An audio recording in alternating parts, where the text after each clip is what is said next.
Loss is the softest word. It's tufts of hopeful grass on the hardest ground. It's the sound of an eclipse slipping behind the clouds. It's what we reach out to when we find our hands are as small as a 2-year-old's. It's a rough fold in the soul.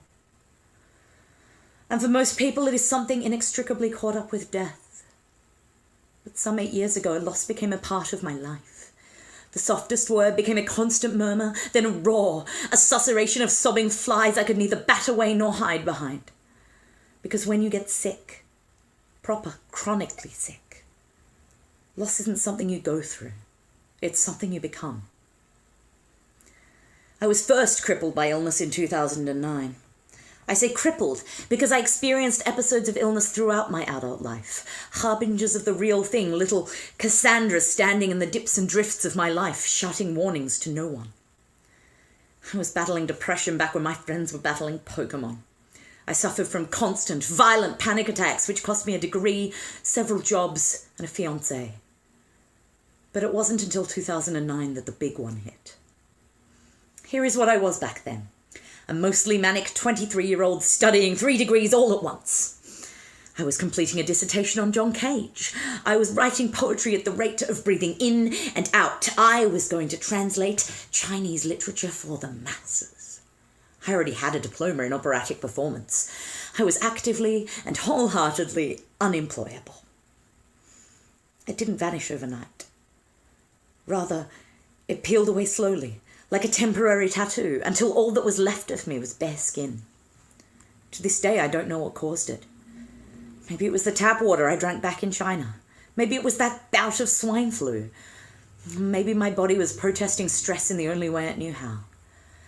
But by September of that year, I was sleeping 20 hours a day without rest, and my brain was filled with a fog that belonged back in San Francisco. At first, I fought it. I built barricades of books around my bed, my dissertation a breath away if I could just pick one up. All they did was make it harder for me to climb out. And so loss began to become me in both elegant senses of the word. Looking back, it seems strange how long I held on, how slowly I stripped my life to the bones. I dropped the dissertation. I dropped the English major. I scraped through the degree in Chinese, but only because I abused pseudoephedrine to get through the exams. I translated a few poems and stories, but working through the fatigue was so hard that people stopped asking me to do them. My editing clients stopped coming back when they realized I couldn't make deadlines. I published poems, but I didn't have the energy to write new ones. My boyfriend supported me financially because there was no way I was going to. Everything I attempted was less than what I wanted and needed, and more than I could do. 2 years after the onset of symptoms, I was diagnosed with fibromyalgia. I was diagnosed with ME 2 years after that, although it took 3 more years before we could find someone who could actually treat me. I had already been informed that I suffered from bipolar and BPD, which was, if nothing else, better than believing I was crazy. But it turns out chronic illnesses really are like Pokemon. You've got to catch them all. I have a list of 10 now, fleshed out by OCD, IBS, interstitial cystitis, chronic migraines, hypothyroidism, and hidradenitis suppurativa. I take around 36 pills a day. I see doctors at least twice a week. Survival is my full-time job. And so this is me now. A mostly sober 31-year-old because I am medicated to the gills.